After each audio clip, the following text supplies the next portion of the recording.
Okay, so I'm a longtime Wings 3D user, and I've recently started trying to use Blender 2.80 on some stuff, and found it way more hospitable to me than previous versions of Blender, and found some cool things that a friend asked me to stream to them.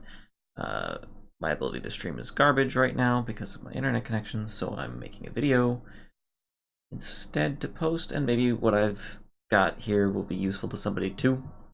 I'm probably going to make a bunch of small mistakes because I'm pretty new to Blender, but I'll also point out some ways that I'm overcoming things that trip me up, and that might be useful to people too. So first of all, I'm working with 3D models from Homeworld 1 as a reference basis, and by default, that's going to be hard to see because Blender's made to work with things that have much smaller units. Go here, and you pop out these tools, go to View, and then you can edit the clipping planes. This took me forever to find the first time, so hopefully this is useful to people. Oop.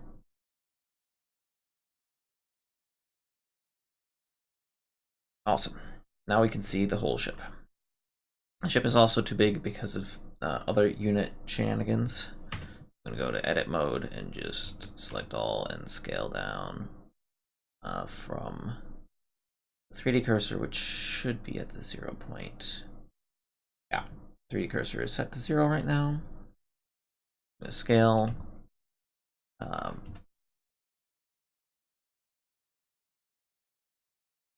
Scale.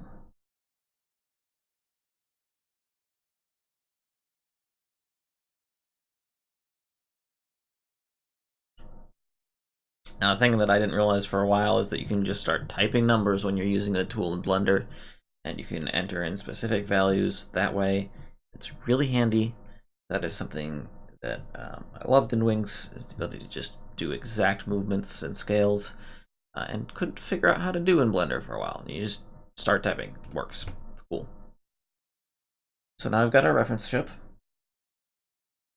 What we're going to do is make a cylinder.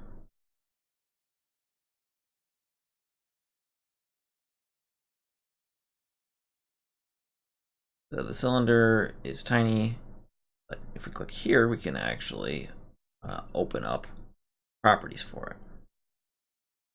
So we need the radius to be about 250 meters. And we'll say the depth is going to be 20 meters. 20 meters works. And we need it on its side. Oop. Now, something to watch out in Blender is that when you rotate something in object mode or move it around or whatever, you end up with a local coordinate space for it, which you wouldn't have to worry in Blender or in Wings because everything is in global coordinate space. So everything in the local coordinates is going to be adjusted by these things. That can cause headaches later. If you want to clean that up, you just have the object selected, go to Object menu up here, Apply, All Transforms. Now they're back to 0. You can see them over here, and if we end up doing a local operation instead of a global one for whatever reason, then they'll be in line. Sometimes having that local coordinate space can be pretty useful, but I don't want it right now. Next thing is to make something smooth shaded. You just have to have the object selected in object mode and shade vice, tell it to shade smooth. Otherwise, it just won't do it. The third thing is I forgot an important step in making this cylinder, so I'm going to make a new one.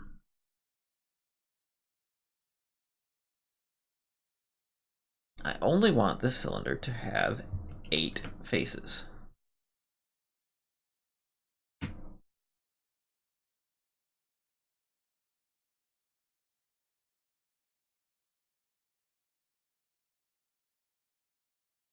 I still want it to be smooth shaded.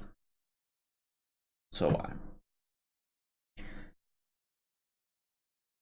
Okay, so the next thing is modifiers. Modifiers are why I'm here in Blender right now, really.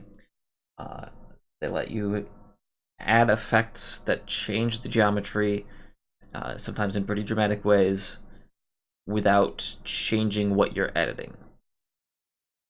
So you can do subdivision surfaces in Wings. That's the only real modifier in Wings presently. So that's going to be kind of familiar. I've been using it lately a lot to do certain things. But we get a little more control over it here. So I could set it up so that you only see it in renders, or only see it in object mode or edit mode. Um, right now I'm going to set it so you see this effect in everything. Switch over to edit mode, and you can see that I've set it so that it moves the control mesh, the points that you're actually editing, to match the surface of the subdivided render. You don't have to do that. You can turn that off and just see the base mesh. I like to have that here, but either works fine. Now that I have that, I'm going to make 2 copies of this mesh because I want them later.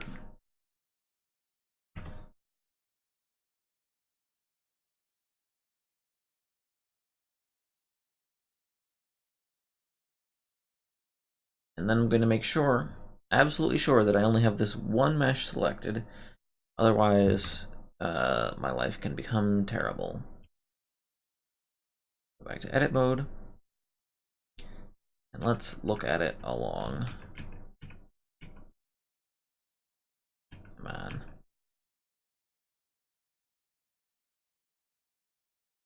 There we go.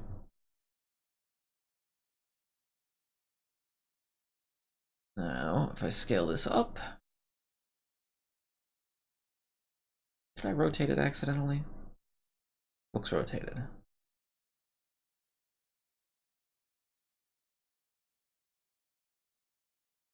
What's happening here?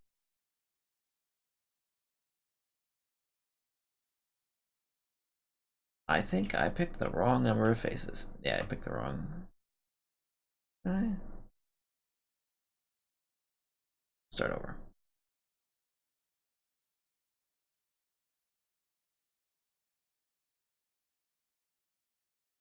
Add a mesh.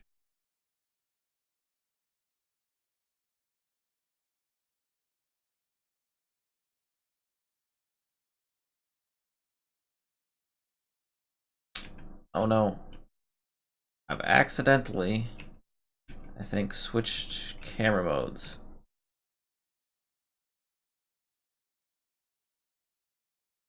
I think I switched it back. Okay. I may not have had the problem that I thought I had. That's fine. Doesn't take that long to get back to where I was.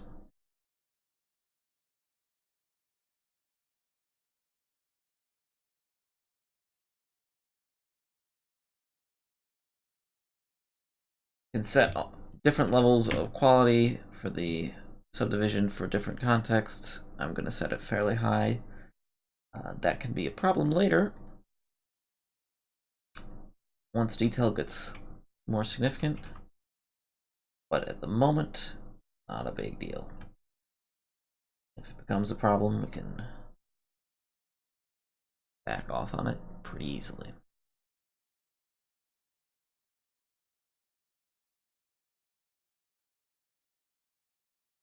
Okay. One mesh selected.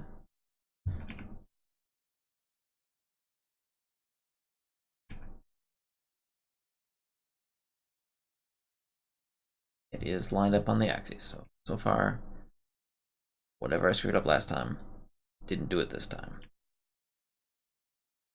I don't need this at the moment, so I'm just shrink it down.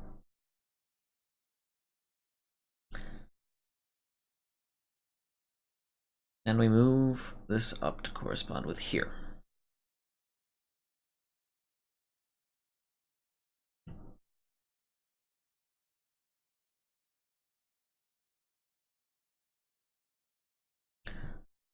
We're gonna need a new edge loop.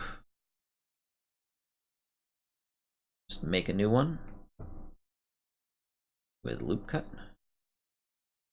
Handy. And then like that. For the more wings style experience, I like to keep as much as possible in the selection mode. If you pick any of these tools from the toolbar or from the spacebar menu, you will go into that mode. And then when you click and drag anywhere, you'll start moving things or doing whatever tool you've got selected. I prefer to know that my stray clicks, because I don't entirely trust my fingers, won't do that. And by staying in the selection mode and then using spacebar menu just to find hotkeys, the hotkeys don't switch your mode, they just activate the tool. And then I can modify it with axis modifiers as I want. Your mileage may vary on that.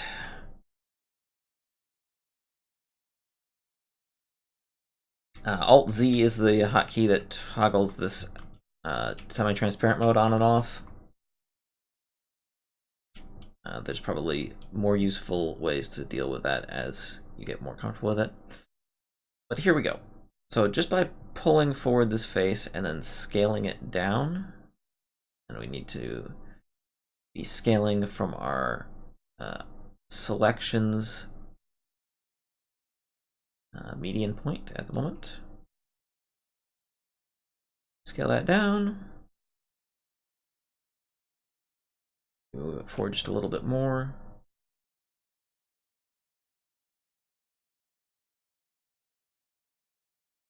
And scale it back up. There we go. I think there-ish gets us pretty close to the look I want on that side. On the back side, we're going to have... and actually, let me save real quick.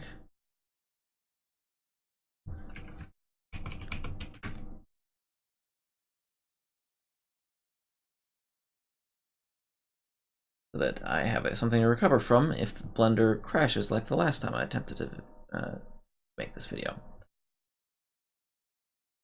It crashed later than this point, but I just have somewhere closer to restore from. So at the back side, we have a more complex shape that we have to worry about. I'm going to start it off by just dragging this way out and scaling it way down. In fact, let's turn this on so I can see. Get way, way down there. What this does as well is affect the front of the ship. We don't really want the effects it has on the ship, so we're going to make another edge loop. And we'll slide it all the way up to here-ish. And that will restore the curve that we had in the front.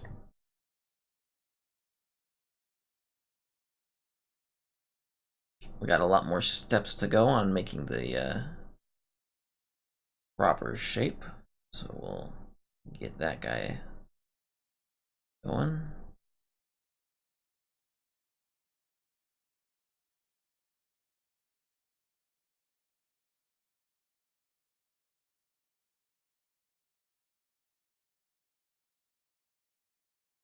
Or loops.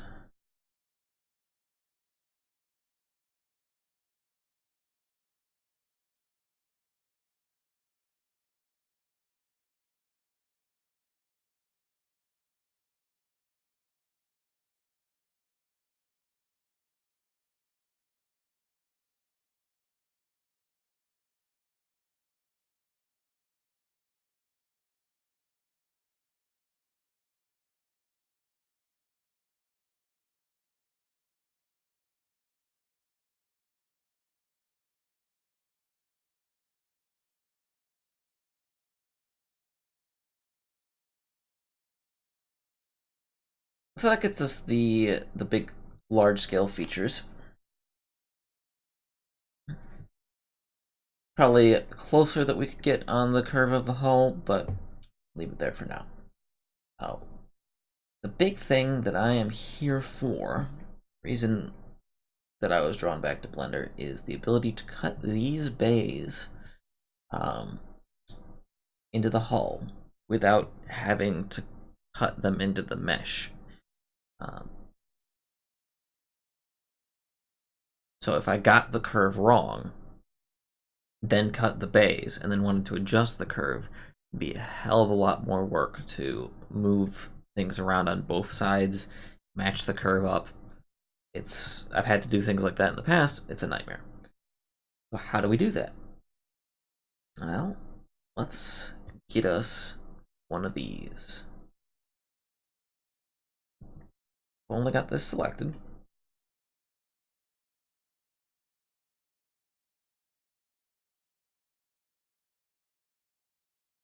We'll move it to roughly correspond to the front bay here. So let's go into edit mode.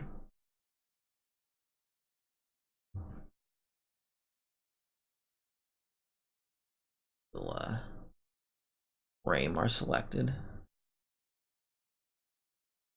And so this is a thing that keeps tripping me up, is that when you've got stuff selected in edit mode, you might have it selected again in edit mode when you leave and come back, even if you don't have the object selected anymore. So be super careful of that. I don't know how to avoid that without just being vigilant.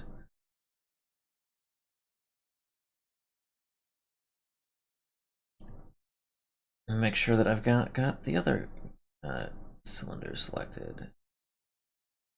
Okay.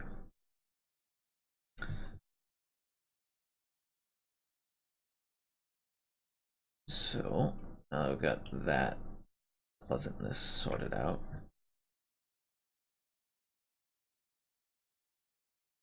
Next thing we're going to do is select these interfaces. Let's just hide the reference for now. We'll inset them.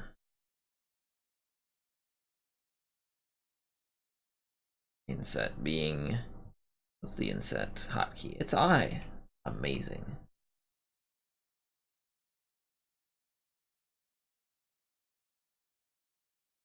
I think it's I.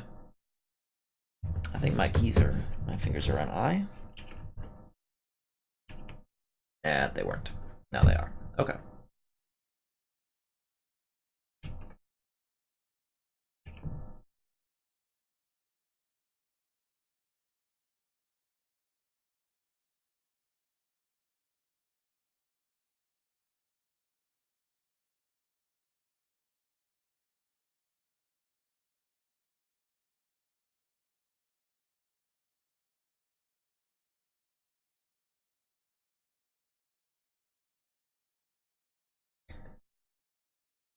Yeah, there we go. So now we've got this shrunk down. We will switch to edge mode and then select the loops, the edge rings rather, because we need to get all these loops. We're going to increase them.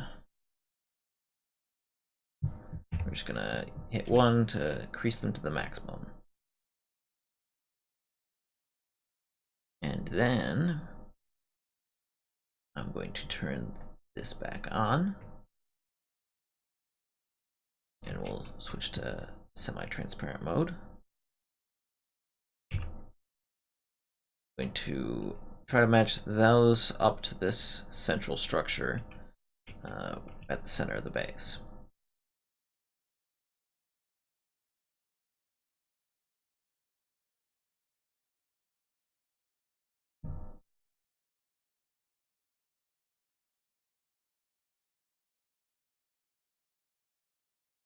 They're a little small, so scale them up. Cool.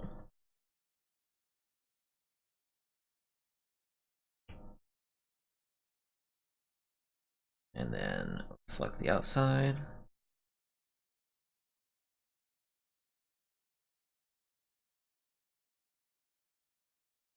Select edge rings.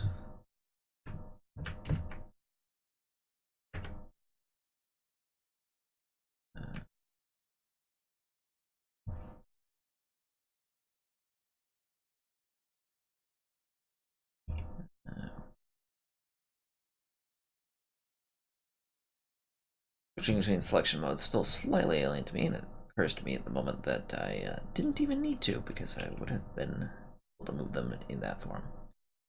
In any case, now we've got that roughly right. I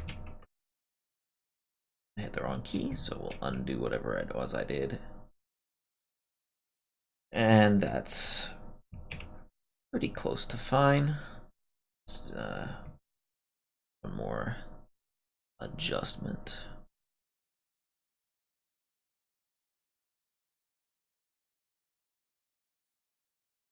And finally, select these two faces, and we will bridge them.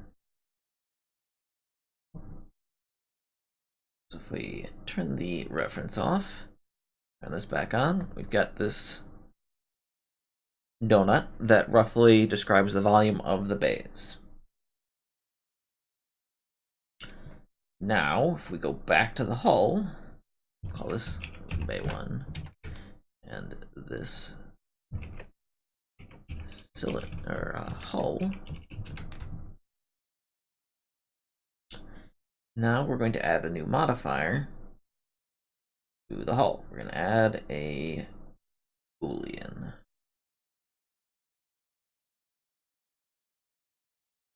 This Boolean is going to be a difference Boolean. I'm going to subtract a mesh from another mesh. I'm going to subtract bay 1 from the hull. And then I'm going to hide bay 1. And here we go. I've got this hole in the hull. And I haven't changed the actual mesh to edit of the hull one bit. So go select it. Make sure that it's the only thing I've got selected. Yeah.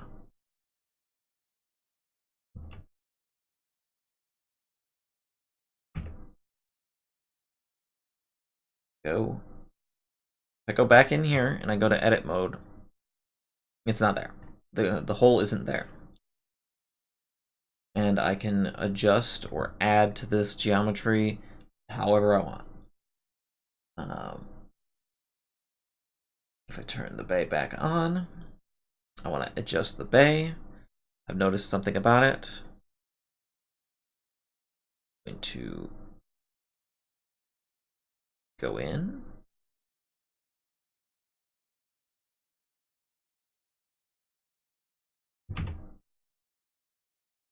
Select the bay, go to edit mode for it.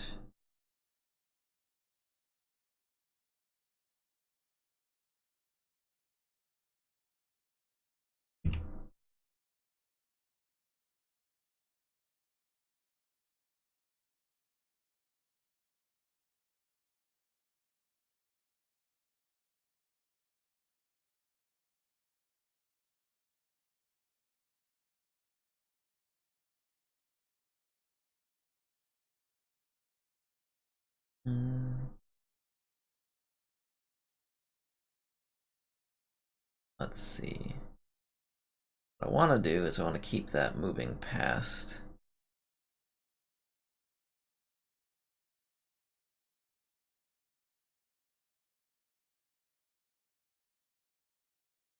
Interesting.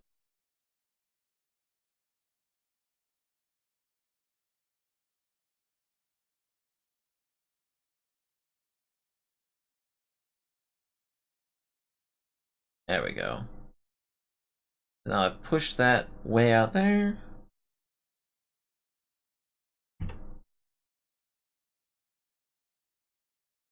And now this is a sharp edge, whereas before I could see a little bit of a rounded edge to it.